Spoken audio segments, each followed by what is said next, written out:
Ano nga ba ang latest update sa pabahay ng Team Kalingap kay Beyonce? At yan po ang ating pag-uusapan for today's video.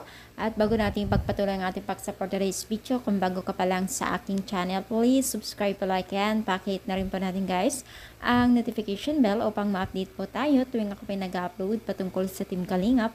And please support po natin ang buong Team Kalingap, especially po kila Kalingap Rab at Kuya Bal. Alam mo ba guys, marami na pong nagtatanong kung kumusta na daw ang pabahay ng Team Kalingap kay Beyonce. Dahil nga po sa malaki-laki din ang budget po sa bahay ni Beyonce na inaasahan nilang 2 stories o 2 palapak. Alam mo ba guys na itong si Beyonce kasi ay dami rin pong nagbibigay at ang tawag nito, nagtutulungan para sa pabahay ni Beyonce at gusto nila talaga ay 2 stories. Ayun po sa mga sinasabi po ng mga netizens, no.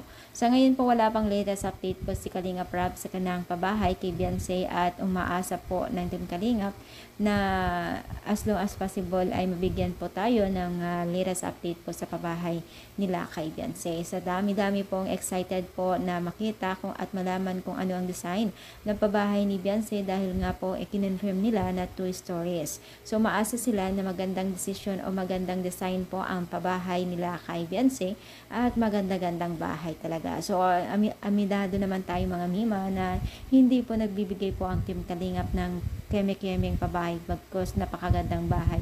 Talagang umaabot minsan sa milyon o 100,000.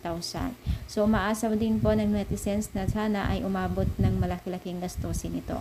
At ay andun na nga tayo mga mima, no? Kasi maraming nagbibigay.